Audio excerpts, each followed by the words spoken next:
Boa noite, pessoal! Sejam bem-vindos a mais um Devaneios no Café. Este encontro, este nosso lar que abriga as nossas lives, abriga os nossos devaneios também, como o próprio nome já sugere. Essa nossa casinha que está aqui em Campinas, aqui no centro de Campinas, na rua Doutor Quirino 1856. Aqui, inclusive, o SEI é um espaço bastante privilegiado, um espaço cultural, que oferece diversos cursos, que oferece diversas mostras, inclusive aqui na frente, né, na entrada do Café Dialógico, que é onde nós estamos, tem diversas vezes mostras de fotografia, mostras artísticas, mostras de pintura. Então, quem estiver aqui em Campinas ou região e quiser conhecer o SEI, fiquem à vontade. Aqui a casa vos receberá muito bem. E também nós lembramos a nossa parceria com a Editora Vozes. Ainda não tenho nenhum livro de pré-estreia para lhe apresentar aqui ultimamente, mas lembrando que sempre nas postagens do Freud Estupefato tem ali um cupom de desconto para os livros que tem ali no site, e também tem vendas na Amazon, né, ou em outras plataformas para quem quiser se interessar. E a Vozes, ela nos encaminha muitos bons livros, necessários inclusive, dentro da perspectiva que nós vamos nos referenciando, que é falar um pouco sobre a perspectiva da psicologia analítica. Hoje, eu queria inclusive começar a falar sobre isso por causa do nosso tema. Já vou ele para nós conversarmos, para nós dialogarmos. Porque o que acontece, muitas vezes, por conta inclusive do nome da página, que chama Freud Estupefato, muitas vezes algumas pessoas me perguntam: puxa, você fez uma página chamada Freud Estupefato, mas segue como uma maneira de imaginar ali o seu trabalho, a sua clínica, a psicologia de Jung. Mas por quê? Essa é uma pergunta que ela sempre vai mudando um pouco a resposta durante o tempo. Mas uma das coisas que eu posso falar da minha experiência com relação ao que o Jung oferece como psicologia é que o Jung ele é um dos precursores, inclusive, não à toa, vários autores, inclusive que nós já citamos aqui, como Gaston Bachelard, como James Hillman, Henri Corbin, vários autores que tiveram acesso à maneira de se imaginar a psicologia de Jung, se aproximaram bastante de uma maneira imaginal em relação a se lidar com o conteúdo do que nós chamamos de inconsciente, o conteúdo das imagens. Pois é o que o Jung percebeu, que o inconsciente é a linguagem da imagem. Mais do que um lugar, mais do que uma tópica, como imaginou Freud, o inconsciente ele é um lugar por si mesmo. Ele não é algo que ele constitui ou que ele é feito para uma consciência habitual, mas ele é algo por si mesmo. Essa é a linguagem que o Jung ele foi descobrindo ou até mesmo criando em relação à sua obra. E claro, isso me inspira de alguma forma a como imaginar os conteúdos que são trazidos, tanto na clínica quanto até mesmo aqui nos nossos devaneios. E o pessoal dando boa noite, deixa eu só aqui cumprimentá-los. O Vitor, boa noite Vitor, boa noite para a Enila que está chegando aqui, boa noite para a Nina, boa noite para a Frá Regina. Então, queria iniciar a nossa conversa assim, pessoal, inclusive, se vocês quiserem, inclusive a proposta para hoje é essa, é de nós ali criarmos um diálogo de quem está aqui ao vivo, obviamente, né? Porque as lives também ficam gravadas. Mas de nós criarmos um diálogo com relação ao tema de hoje. Porque é um tema que, apesar de alguém não precisa ter feito terapia ou coisa do tipo, ou ser analista, ou nada nesse sentido. Mas o nosso interesse hoje, é claro, eu vou direcionar um pouco mais para falar de clínica, mas é mais para falar também sobre como algumas coisas são imaginadas. Então, hoje o tema será falar um pouco sobre a necessidade de uma imaginação que se aproxime de algo que nós chamamos de contracultura. E aí eu vou falar um pouco melhor sobre isso. Por quê? Porque esse é o primeiro ponto. Não sei quantos aqui ou quem também está assistindo. Boa noite para a psicóloga Raquel Abad. Boa noite, Raquel. E o que acontece? Uma coisa que eu acho que é prática, quem atende, né, a gente vai podendo fazer essa troca de figurinhas aqui hoje, de diversos temas, tá? Tanto, eu pensei sobre isso, não, eu sou analisando, eu sou analista, então aqui é para a gente aqui rechear a nossa conversa. Mas o que acontece? Tem uma frase, inclusive, do próprio James Hillman, que é uma frase bastante emblemática em relação à busca por análise. Boa noite para Tatiana Morels também, que está chegando aqui conosco. Boa noite, Tatiana. E tem uma coisa interessante que o Hillman diz. Ele diz que o paciente, quando ele vai para análise, e claro, paciente somos todos nós que nos sujeitamos a passar pelo processo analítico, seja a pessoa analista ou não. Mas que o analisando, ele está indo lá, não é para mudar alguma coisa, não é para passar por um processo de transformação estrutural, podemos assim dizer. Mas ele está indo lá para ser abençoado. O que isso quer dizer? Ele está indo lá para ter uma confirmação. Sim, você teve um trauma de infância e por conta disso você não consegue pegar avião. Você realmente é uma pessoa que sofre no seu relacionamento e você é uma vítima desse relacionamento. E por aí vai. Então, este tipo de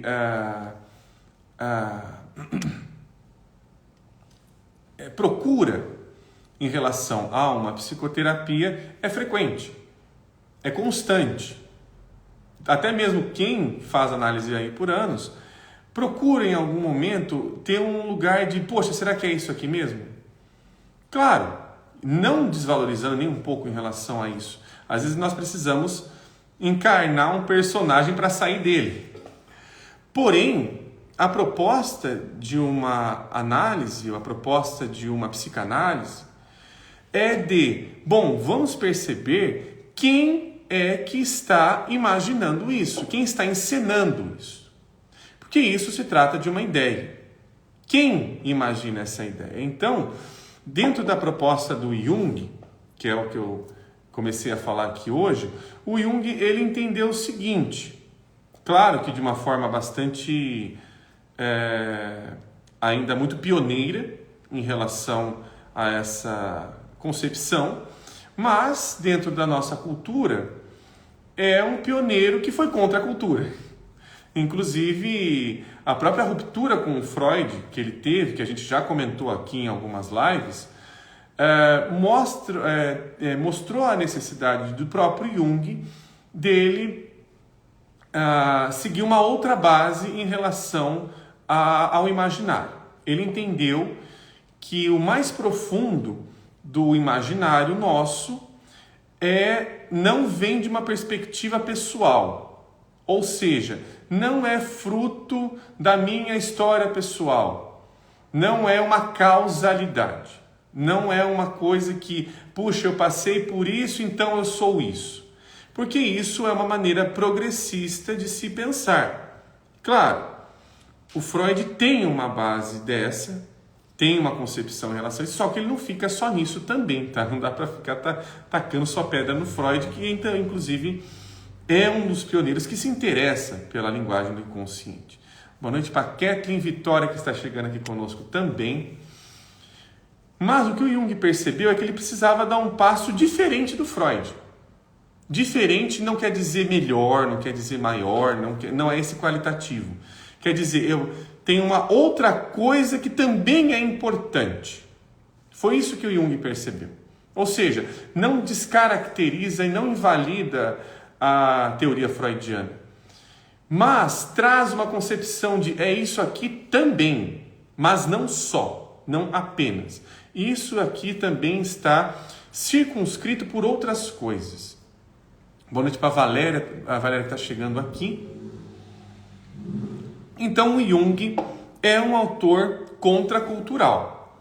Ele pega, e claro, apesar de ele ser contracultural, ele teve coisas ali que ele escreve que tem a ver ali, que tem uma confirmação sobre um determinado tipo de ciência. Ele é um cara que se preocupa em falar sobre ciência e tudo mais. Então teve algumas coisas que ele foi corroborando ali, ele foi pegando, né? Quando ele vai falando, quando a própria linguagem que o Jung estipula, de falar de processos, quando ele fala ali de compensação, né? Então mecanismos de compensação da psique, tudo isso tem a ver com ainda um pensamento que é cultural, que é o pensamento binário. Esse pensamento nos circunscreve a todo momento, constantemente. O pensamento de a compensação, ele é diferente de um pensamento que imagina contrastes. O contrastes vai ter uma imaginação mais sobre tonalidades. Ou seja, isso daqui é uma cor tanto quanto essa daqui. Então elas não estão tão longes assim. Elas podem ser diferentes, mas distantes e não relacionadas, aí eu já não sei. Porque é mais ou menos isso. Ele precisa fazer isso daqui, né? O que é um pensamento de compensação? Puxa, isso tem inclusive no Nome e Seus Símbolos. O Jung vai dar um exemplo de um sonho, aí vai falar, esse sonho aqui de um cara caindo do cavalo. Esse cavalo aqui é um cavalo que é um cavalo selvagem. Esse daqui, ele está caindo do cavalo porque ele precisa pegar o cavalo e tem medo de pegar o cavalo. Esse outro aqui é o que ele faz o tempo todo e ele tem que parar de fazer. Qual que é o problema desse tipo de linguagem? É o problema de você já estar dizendo o que a imagem é antes mesmo dela se apresentar, dela ter ali uma relação, dela ter a sua própria forma de ser imaginada. Então, até mesmo vira uma imagem que vira um diagnóstico, vira ali sei lá, um DSM místico aí. E aí é um problema, porque um DSM místico é um DSM mequetrefe. Porque o DSM, em questão de classificação, ele é muito bem elaborado. Agora, pegar uma imagem e usá-la como classificatória, vira um negócio mequetrefe, vira um negócio meio sem base, vira uma coisa de quinta categoria, uma coisa sem... porque o discurso é outro, a perspectiva é outra. Então tem essas questões ali, que é o que nós vamos comentar um pouco hoje. Deixa eu ver, tem alguns comentários aqui. Deixa eu ver. Nefelibata, boa noite. A Nina com umas interrogaçõezinhas com emoji aqui. E aqui, Enila, para desgrudar de algumas certezas sobre nós mesmos é preciso solventes potentes. A imaginação que trabalhe. Depende da forma de dissolver também, né? Aí que tá. O movimento de contracultura é um movimento que a gente está aqui no nosso tema, é um movimento de, isso daqui vai contra o que está instaurado já. O que é algo contra a cultura nesse sentido? Vamos colocar, não precisa ir muito longe, ficar imaginando instituições muito grandes.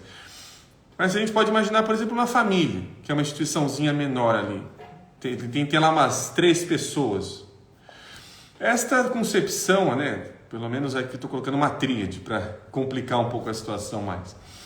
Mas se a gente for, por exemplo, imaginar uma família, ali tem um determinado tipo de sistema, que as coisas são imaginadas, e geralmente tem alguém ali naquele meio que geralmente também é um filho, a filha, né? Geralmente ali é uma figura que foi gerada, não apenas uma criança, tá? Mas esta pessoa que foi ali gerada, ela, digamos assim, ela sofre quando ela percebe que ela está num sistema que, em partes, esse sistema cerceia, coloca que algumas coisas que ela está ali imaginando, pensando, sentindo, não podem ser daquela maneira. E aí vem a questão da educação. Você tem que fazer dessa forma e tudo mais.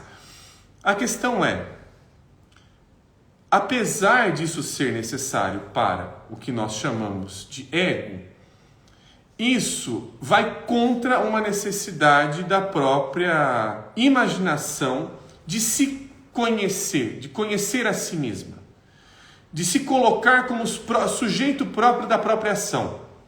É como se ela tivesse que ser adaptada ou tivesse que ser reestruturada para ser imaginada ou para ter uma ideia de uma outra forma. Esse é um ponto. Tá? Eu queria, inclusive, para a gente aqui alimentar a nossa imaginação, eu fiz um pequeno grifo, que na verdade é um parágrafo e meio de um livro aqui, que geralmente eu utilizo, que é o Revendo a Psicologia. Este livro que, infelizmente, fisicamente está esgotado, também não tem versões e-book, só tem as versões aí PDF. Mas tem uma coisa bem interessante aqui, num subcapítulo do Hillman, que fala a visão das ideias, que é bem interessante o que ele faz aqui com as ideias, ou como que ele imagina as ideias. Por que ele está fazendo aqui? Ele está percebendo, aqui nesse início desse subcapítulo, que ideias não estão longe daquilo que nós chamamos de imagens. E que as imagens, elas não são uma função, ou elas não são uma... Como é que eu poderia dizer? Elas não são uma estrutura psíquica. Que, na verdade, elas são a coisa em si mesma. E, nesse sentido, o Hillman, ele vai ser radical em relação a essa concepção, que, inclusive, ele bebe do Henri Corbin, em relação à ideia que as imagens traz, não só do Henri Corbin, também do Bachelard e tal. Mas ele vai entender o seguinte, o que em nós formula ideias? Que maneira é essa de ver as coisas? E aí tem uma coisa interessante que ele vai colocando aqui, que ele vai usando a metáfora da visão. Então ele vai colocando o ver e a maneira de ver próxima ou indistinta, ou seja, uma vai dar base para a outra, a relação do olhar, da visão. O que eu estou vendo não está distante de uma ideia. Uma ideia é uma visão e uma visão é uma ideia. E ele vai dizer o seguinte, pegando alguns grifos meus. Tenho usado continuamente a metáfora da visão, falando de perspectivas de ver, de olhar, cegar e refletir. Esta metáfora visual é apropriada para ideias, pois ideias não são apenas meros resíduos de investigações empíricas. Eu só não falei, eu não referenciei que página eu estou. Eu estou na página 242, último parágrafo, desculpa. Aqui é o primeiro parágrafo desse subcapítulo aqui. Então ele vai dizer o seguinte, ideias não são apenas meros resíduos de investigações empíricas, conceitos abstraídos de operações. Ou seja, ele não está dizendo que uma ideia é algo que simplesmente é aprendido. Você aprendeu que é assim, que é um subproduto, como se aquilo fosse algo residual. Não é algo que eu peguei e que isso daqui é dessa maneira. Não, ideia é algo também que é mais profundo. Ideias são relações com imagens, e essas imagens me dão uma perspectiva de como a coisa quer ser vista, daquela maneira, naquele tempo, naquela atualidade. E aí,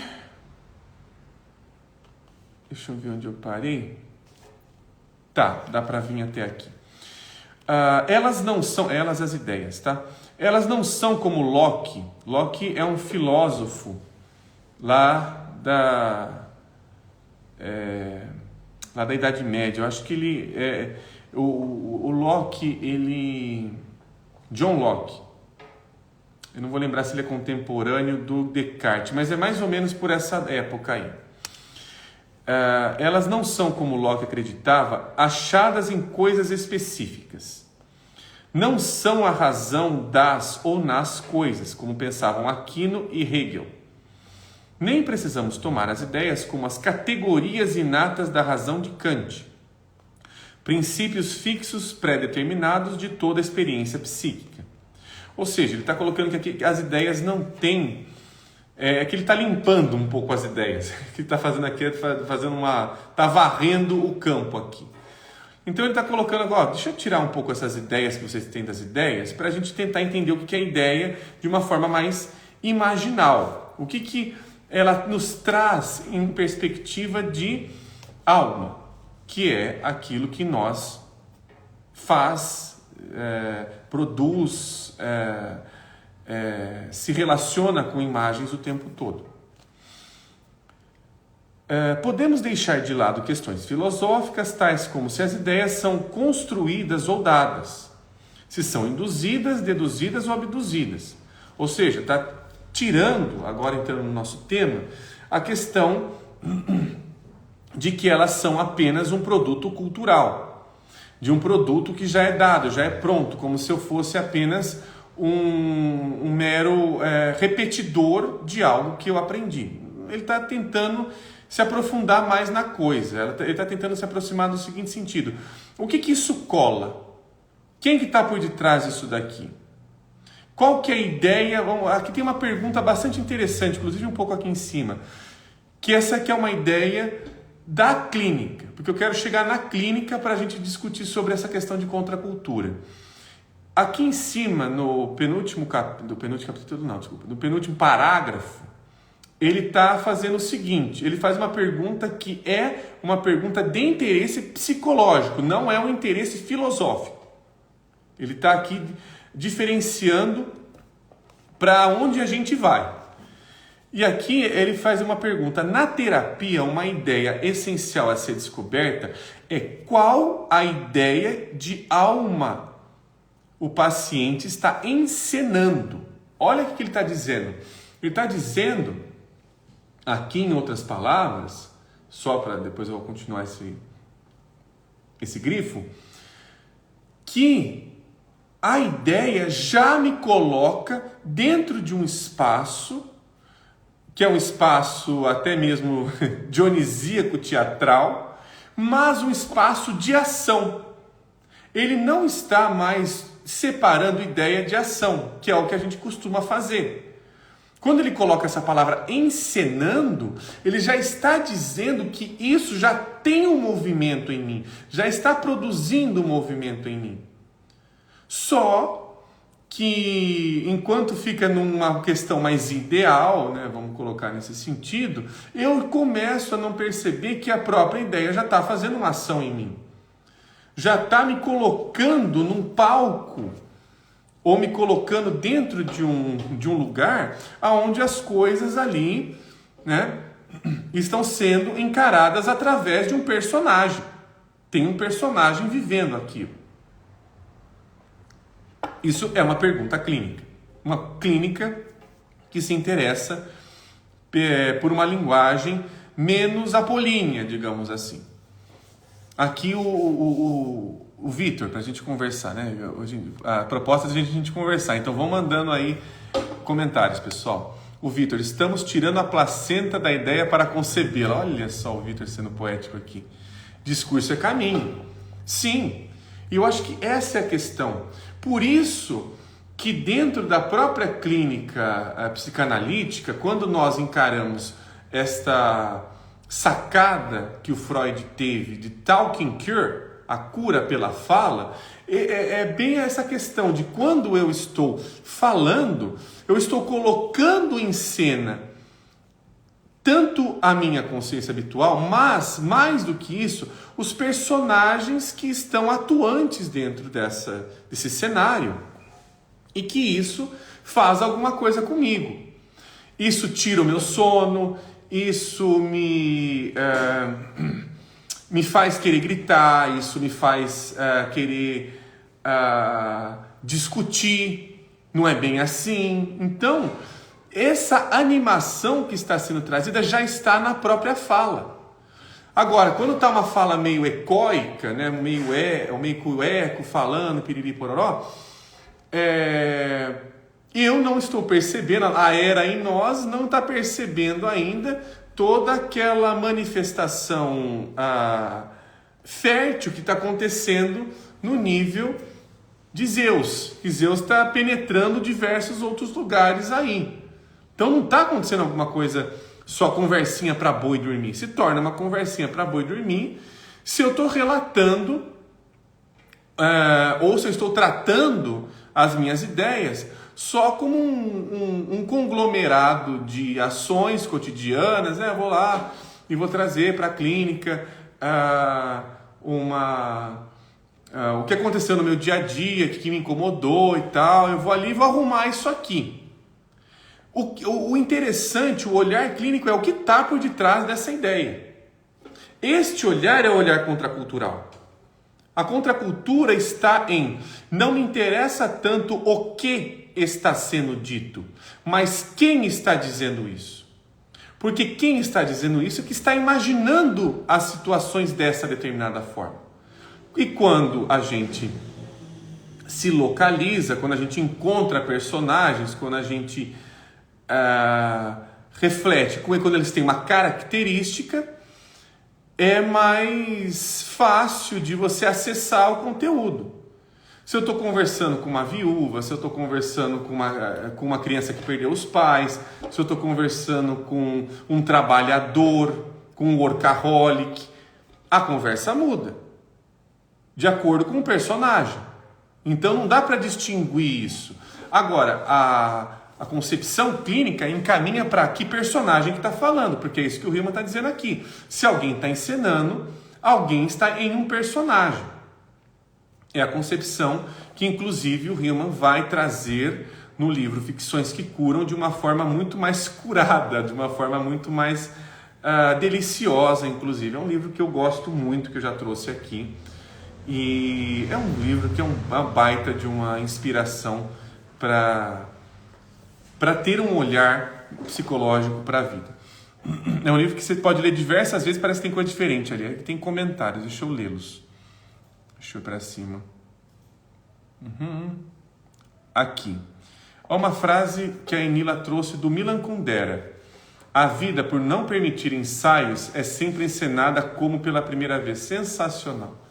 Inclusive, Milan Kundera é o autor daquele livro, A Insustentável Leveza do Ser. Um livro fantástico, inclusive. Claro, porque aí nós não estamos falando de uma encenação, né, Enila? De uma encenação que é simplesmente uma coisa falsa ou uma coisa fantasiosa apenas aí no sentido pejorativo da palavra. Mas é algo que é encarnado. O encenado é realmente encarnado. É um olhar.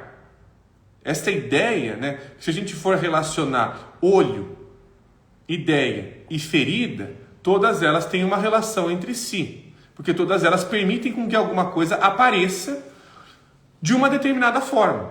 E daqui a pouco eu vou chegar neste ponto aqui que eu grifei.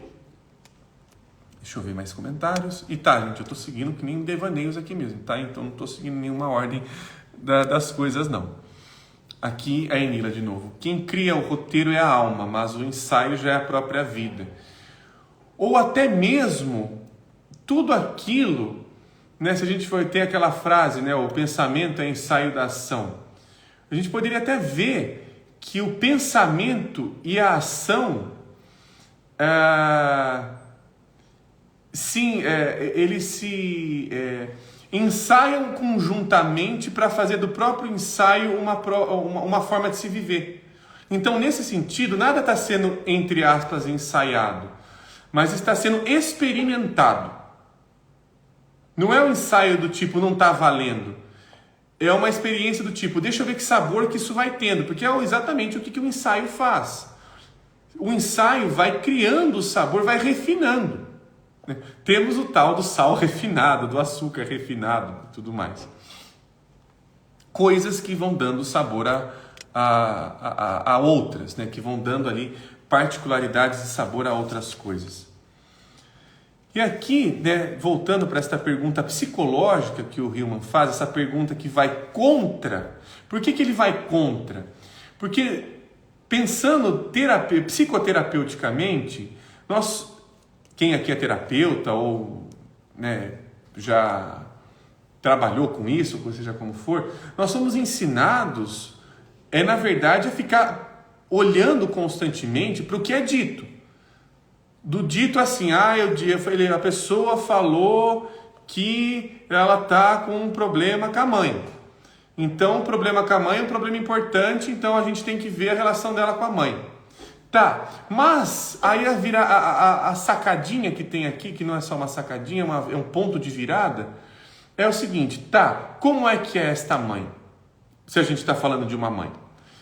É uma mãe que ela está tão preocupada em trabalhar que ela acaba deixando os filhos de segundo plano ou percebendo a relação com os filhos como uma relação de trabalho? Porque aí, nesse sentido, vale talvez mais a gente trabalhar esse tipo de relação. A relação que mira para personagens que estão ali, que pode ser que apareçam numa mãe, mas não é só uma mãe. Pode ser uma chefe, pode ser uma irmã, pode aparecer em outras relações, pode aparecer um marido, pode ser um filho, como a gente comentou aqui, e aparece em diversas relações, ou seja, não é apenas um personagem. Pode ter, digamos assim, uma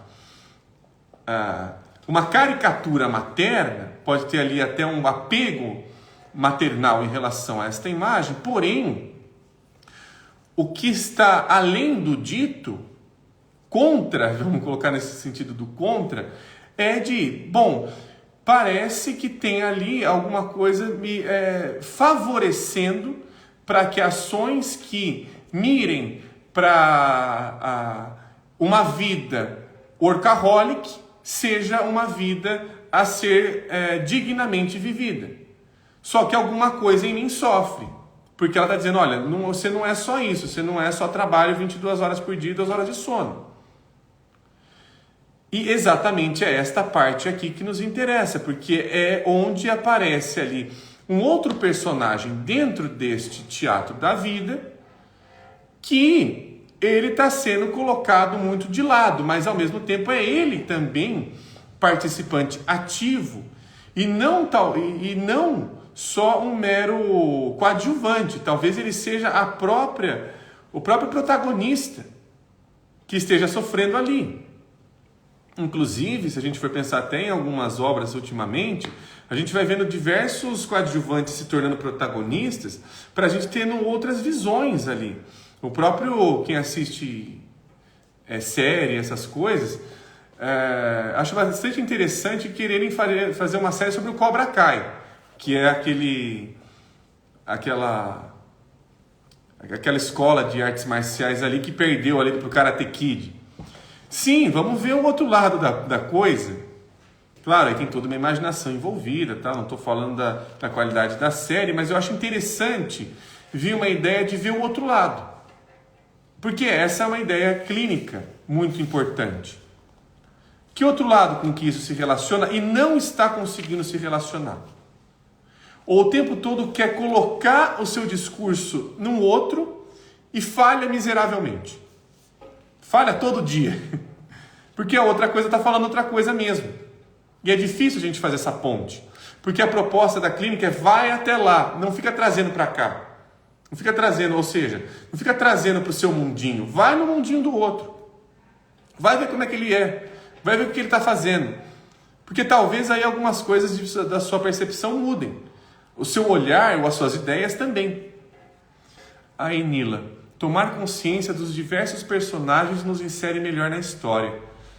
Sim, porque uma clínica que nos situa É uma clínica que vai contra uma concepção de se ficar arrumando ali. Ah, então por que você não faz isso? Então por que você não faz aquilo? Porque é um lugar mais tentador. A gente não pode também ser inocente de não achar que falar, de fazer uma indicação, vai lá e faz tal coisa, vai lá e tenta... É também uma angústia do próprio analista de eu não sei onde eu estou, parece que eu estou perdido de novo. Então, a imaginação, trabalhar com fantasias, é um trabalhar com localização constantemente. Uma pessoa é um lugar, uma imagem é um lugar, uma estante é um lugar, uma cadeira é um lugar, um poste é um lugar. Quando tudo vira um lugar, tudo vira como uma narrativa de si mesmo. Uma cadeira não tem ideias iguais, pode ser que tenha até coisas semelhantes, mas não tem ideias iguais a uma torta. Pode ser que dê para uma torta ficar numa cadeira, ok, mas elas concebem o mundo de formas diferentes. Em suma, em cerne, em natura. E continuemos aqui. Aqui, então, ele continua ao Hillman a se perguntar, fazer perguntas terapêuticas interessantes em relação a isso. Ele continua. Ela, a ideia, é material e fisiológica, cristã e imortal, pessoal e particular. Ou seja, ele está aqui se perguntando se essa ideia é materialista, fisiológica, cristã. Qual que é a particularidade que aquela ideia tem? Porque é onde ela vai encenar, ela vai encarnar, é onde ela vai assumir uma determinada forma de se relacionar daquela maneira. Igualmente importante, quais ideias de alma tem o terapeuta? Sob qual ideia arquetípica acerca da natureza da psique eles estão juntos realizando a terapia? Se terapia é cultivo de alma, qual fantasia de alma eles estão realizando? Ele começa com esta pergunta. E aí ele vai chegar a dizer aqui o seguinte, na página 243 agora, segundo parágrafo. Para nós, ideias são meios de considerar as coisas, modi res considerandi, perspectivas. Ideias nos dão olhos, deixam-nos ver. A palavra ideia, por si mesma, aponta para a sua intimidade com a metáfora visual do conhecer, por estar relacionada com o latim videre, ver, e com o alemão wissen, conhecer. Ideias são meios de ver e conhecer, ou de conhecer por meio de insight. Ideias nos permitem visionar, e através de visão podemos conhecer. Ideias psicológicas são meios de ver e conhecer a alma, de modo que uma mudança de ideia psicológica significa uma mudança com relação à alma em respeito à alma. Então, ele está colocando aqui que, de uma certa maneira, todas as ideias elas estão apontando para uma alma, ou seja, todas as ideias têm ali algo que está sendo encenado, que quer ser visto. Se estamos falando de um personagem dentro de um palco, temos uma concepção de algo que busca ser visto. Como ele quer ser visto? De que maneira? Porque ali é a sua forma de se relacionar e ver as coisas, diferente de um outro personagem. Então deixa eu ver aqui, teve comentários. Deixa eu subir. Aqui seja que foi. Teve um comentário do Vitor. De alquimista e de louco todo mundo tem um pouco, né? Olhar para os ditos loucos, entre aspas, não literalmente, é olhar para uma parte escancarada ou tímida da peça teatral, que também é nossa. Sim, mas aí é que tá. Vitor, eu acho que aí é um pulo do gato interessante, porque se nós estamos colocando e concebendo que tem um outro, ele não está fazendo isso para mim. Porque senão a gente vai levando tudo pro lado pessoal. A gente vai falar, então você escreveu esse livro para mim. Você queria dar uma indireta para mim e escreveu um livro. Então você colocou um vaso na sala para mim. Você queria dar uma indireta ali para te dar uma flor. Percebe? O que acaba acontecendo com essas ideias?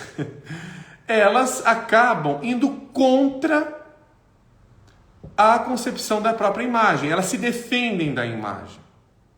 Aqui o Hillman está tentando aproximar as ideias das imagens e colocando, inclusive, que as próprias imagens têm suas próprias ideias, têm as suas próprias concepções, que não são minhas.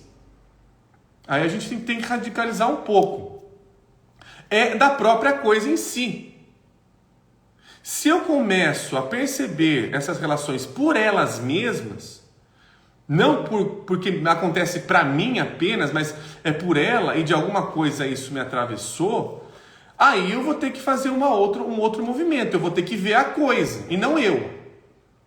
Eu vou ter que deixar o meu eu um pouquinho de lado para conseguir ver a coisa de uma outra forma, porque se eu ficar colocando eu o tempo inteiro, eu vou sempre ver a mesma coisa. Eu vou sempre me relacionar da mesma forma. A gente vai voltar para o início da live aqui e falar. É aquela coisa, você é abençoado mesmo, é isso aí que você está pensando. Tudo mais. A gente vai ficar ali num discurso e dentro de uma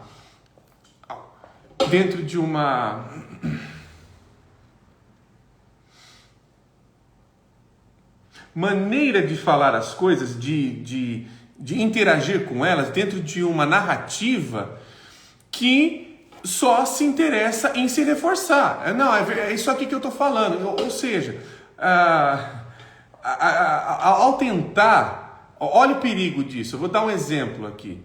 Mas muitas vezes, ao nós tentarmos falar tanto, ir contra, por exemplo, uma pessoa narcisista é uma pessoa para ser evitada. Eu posso começar a utilizar termos, eu posso começar a utilizar... uma linguagem que, na verdade, a própria linguagem é narcísica. A própria forma de eu estar tentando evitar uma coisa me torna ela mesma. Vamos evitar. O que o narciso faz com a... Desculpa o termo, tá, pessoal? Com a caceta ali da eco. Evita ela. Olha aqui, olha como é mítico isso aqui. Vamos evitar os narcisistas. Quem que evita quem na porra do mito? É o narciso que evita Eco. Eco está tentando se relacionar com ele. Ele fala, não, vai embora daqui, eu prefiro morrer. Olha a linguagem denunciando a gente. Percebe? Por isso que essa clínica é importante. A gente ir contra a coisa dita no sentido, não contra pegar uma espada e cortar, vou acabar logo com isso. Não nesse sentido. E contra no sentido de aonde você está me encaminhando é para onde geralmente eu vou. Deixa eu fazer um outro caminho. O contracultural é isso, é fazer um outro caminho. Não ir se degladiar, ficar batendo que nem um tonto na parede, ficando dando murro em ponta de faca. Não vai ninguém chegar a lugar nenhum. Na verdade o contra é, deixa eu ver um outro caminho que está sendo dito aqui. Deixa eu ver o que você está falando mesmo. Deixa eu reparar e refletir. Deixa eu dar uma paradinha antes de eu continuar aqui trotando para o meu caminho habitual que você está me levando. Então a gente tem que perceber, a gente tem que entender que tipo de linguagem é essa, para a gente até mesmo criar uma familiaridade de isso daqui costuma me levar para cá. A gente vai tendo noções de destinos. Cada imagem é um destino próprio, é um destino dela. Aí a gente vai percebendo que o nosso destino é o destino de uma imagem. E ter o destino da própria imagem é o mais difícil, é o que a gente supostamente está fazendo esse negócio chamado vida aqui, tentando saber quem que a gente é. Pegando aí a citação da alma imoral, né? Por que eu não fui... Como é que é aquela frase fantástica ali? Súzia, por que não foste súzia? É essa a pergunta. Aqui, inclusive, tem mais um parágrafo, mas a discussão está animada, aqui tem um monte de gente falando agora. Ótimo, estou colocando fogo aqui. Então vamos ver, tem comentários da Nefelibata. A abertura da alma em terapia vejo que muitas vezes é como desabrochar de uma flor rara, lenta e silenciosa, necessitando da luz suave da confiança e solo firme da previsibilidade. Cada gesto, cada palavra segue o ritmo único de quem vê o mundo com cores diferentes, onde a comunicação é um fio delicado, tecendo sua própria melodia. À medida que a confiança floresce, a pessoa permite explorar os jardins secretos de suas emoções, mergulhando com leveza nas profundidades de sua própria experiência, em busca de si mesma. Lindo, lindo. Mas eu acho que isso é isso mesmo, porque o que acontece? Nós estamos poluídos de uma determinada cultura.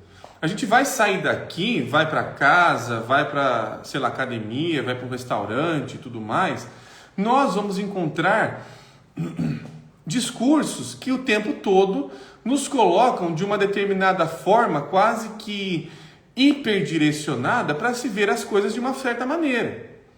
Agora, se a gente não para um pouquinho, como a gente costuma fazer aqui nos devaneios, ou na própria análise, ou até mesmo, sei lá, viajando, aí tem diversos lugares para isso, a análise é um deles, por isso que eu quis colocar que a análise é um dos lugares, não é o lugar, não tem muita gente que vende, porque também aí fica uma coisa meio complicada, né? Aí vira uma instituição ali hegemônica em relação a um suposto saber, aqui sem mais, eu vou lá na analista para ficar me alimentando do que eu tenho que fazer ou não na minha vida. E é uma análise um pouco perigosa, né? A gente acaba caindo no colo de papai e mamãe de novo. Mas eu acho que exatamente esse é o interesse. O que eu estou vendo disso? Que ideia é essa? Que ideia está me visitando constantemente? Que personagens me visitam? Que falam, oi, eu apareci de novo, ó, mas eu apareci com um negócio diferente aqui, ó. Eu apareci com novidades. O mesmo personagem nos visita para dizer, vim com novidades. Estou trazendo novidades de um outro mundo. E aí, tá afim de ouvir? Ou tá afim de ouvir a mesma coisa que eu estou sempre dizendo? Eu não sei. Depende da nossa abertura. Aqui teve outro comentário, deixa eu ver. Aqui, Nila. Pura beleza esses devaneios, maravilhoso. Então, estamos inspirando aqui, nos inspirados inspirando. E bom, deixa eu ver aqui. É só esse parágrafo. Vou ter que ir até o fim do parágrafo, senão não vai fazer sentido. Mais um parágrafo aqui, pessoal, para a gente ir alimentando as nossas ideias. E aí o Hillman vai dizer o seguinte, o que é interessante também que ele está fazendo aqui nesses parágrafos, é ele transformando as ideias em imagens. Transformando no sentido de imagens contêm ideias. Para nós entendermos que ideia está sendo colocada, nós precisamos chegar na imagem. A imagem, ela é sempre, dentro dessa perspectiva que nós estamos aqui observando, ela é sempre precursora. Ela é sempre a grande mãe, vamos colocar nesse sentido também.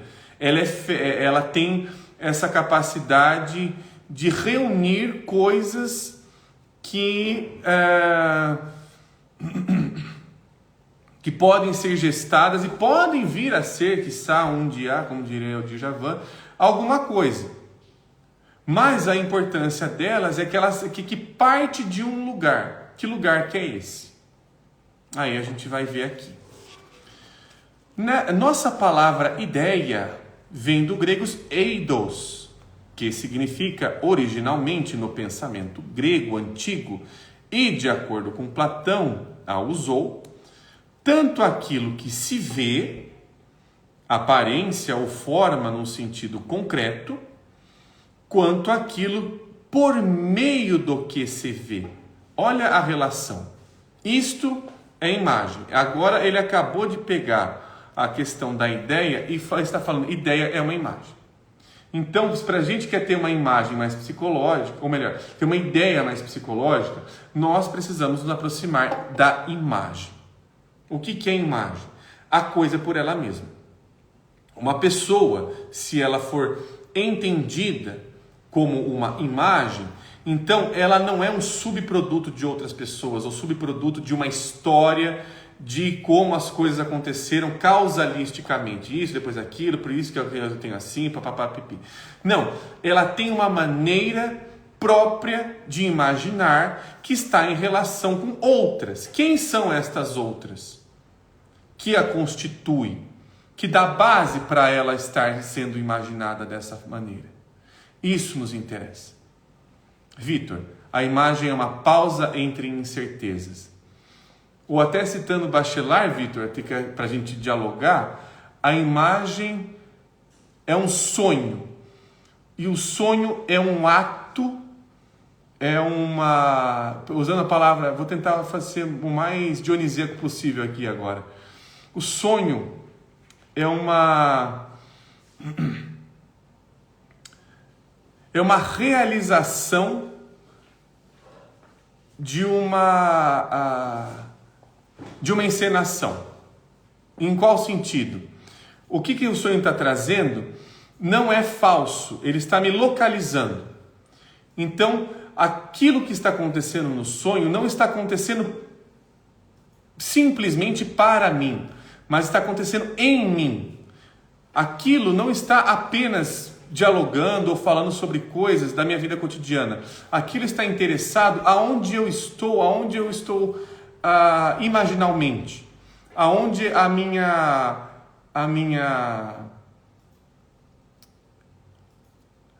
aquilo que em mim eu não sei está aonde? Aquilo que em mim que não é aquilo que eu não sei recalcado, renegado apenas, é aquilo que realmente eu não sei. É aquilo que tem vida própria em mim, em outras palavras. Isso não encena para ser uma coisa falsa, encena para entender a sua própria realidade. E eu sou o palco. Aí nesse sentido eu sou o palco dela. Ou seja, a imagem não é nada passiva, ela é ativa, ela não é uma função. Ela é a coisa em si mesma.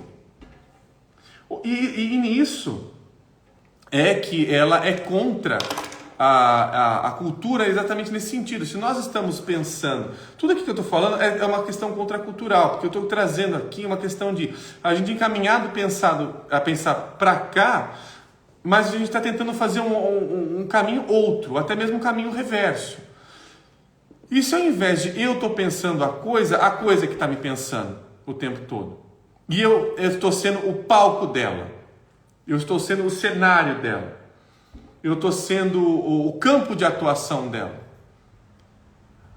O ego vai falar assim, então como é que eu resolvo isso? Como é que eu tiro isso? Percebe? É diferente de, como é que isso é? Que cor tem? Que tamanho tem? Aonde ela costuma ir quando ela está de folga? Ou quando ela está trabalhando? Sacou a diferença? Então a gente tem que saber fazer perguntas mais psicológicas. Se a gente ficar fazendo essa mesma perguntinha que até fica um pouco indo para o mesmo lugar, o que eu faço com isso? É aquele ego que está falando, eu estou perdido. Em outras palavras, né? Se a gente for, eu estou perdido, me dá o caminho. Porque sem um caminho eu não consigo andar. Ó, você tirou minhas pernas, ó, que você fez aqui, ó. Precisa de uma muleta. Não é bem por aí, né?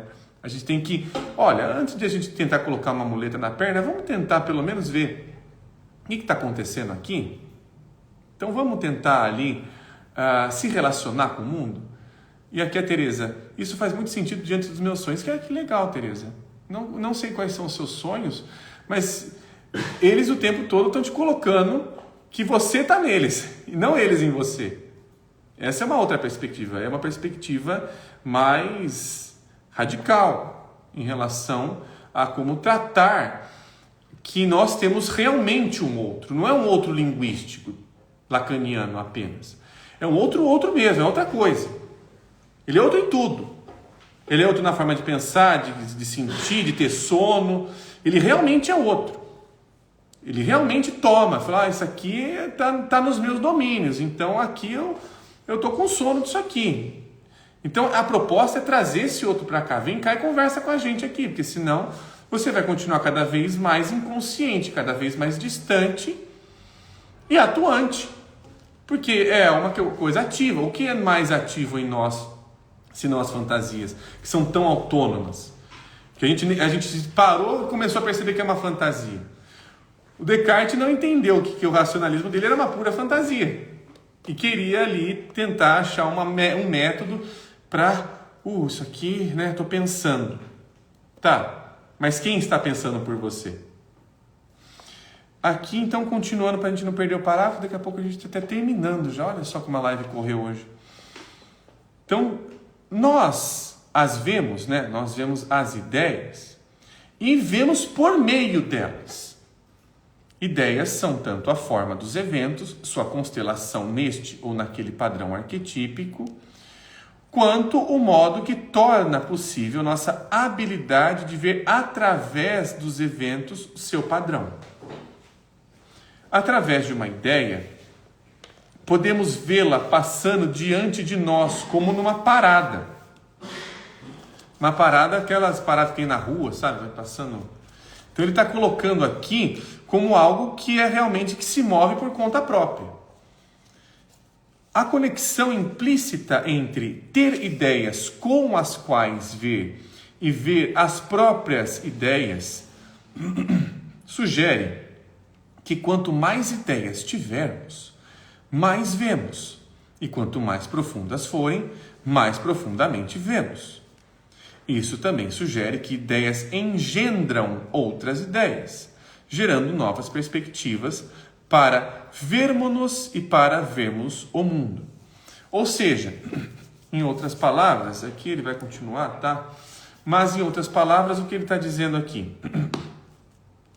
Que se eu percebo que o que eu estou vivendo é uma ideia, é uma concepção, é uma maneira de ver as coisas, esta maneira de ver as coisas está se relacionando com outras ideias. Ou seja, uma ideia, ela puxa outra.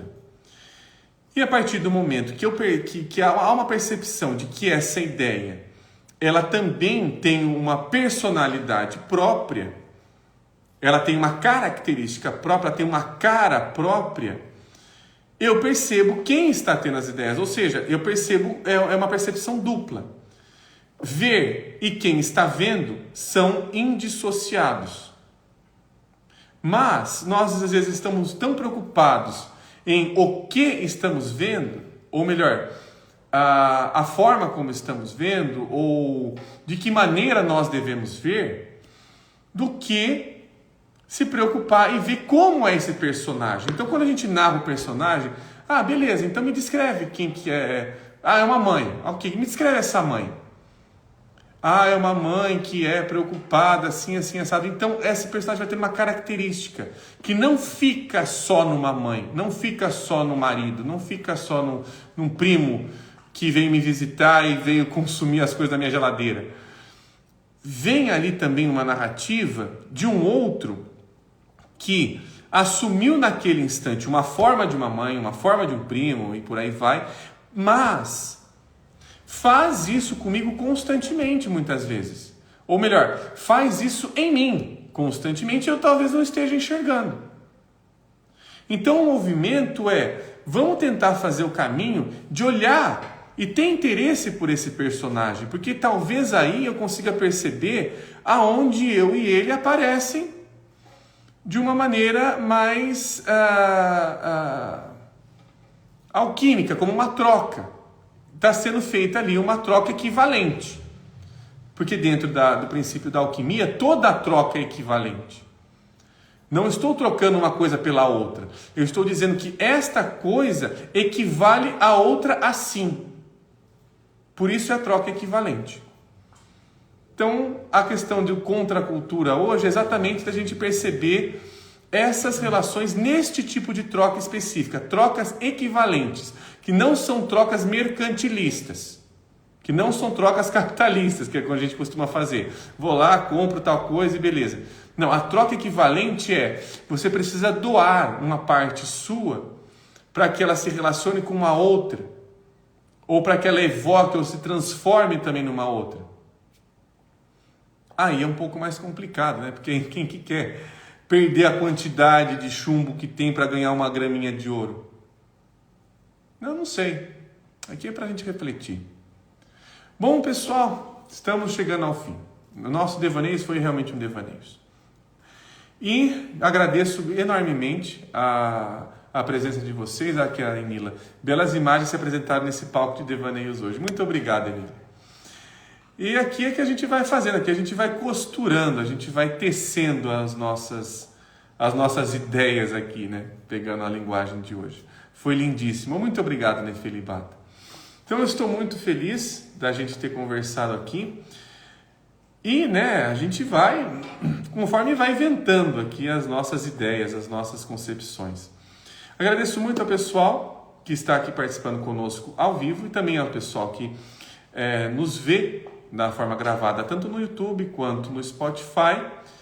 E este domingo, por volta das 8h30, temos Devaneios do Domingo. E vamos iniciar um novo capítulo, para quem acompanha, sobre a sedução do preto.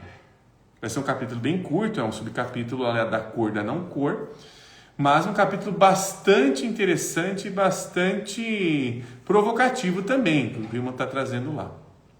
Para quem não sabe, todas as lives aqui do Devaneios do Café ficam gravadas, disponibilizadas a todo mundo, e as lives que são do Devaneios de domingo ficam gravadas, mas apenas disponibilizadas para quem é assinante da página. Então, quem quiser ali assistir a nossas lives ou pegar os nossos estudos alquímicos, todos eles estão gravados só para os assinantes da página, mas estão gravados.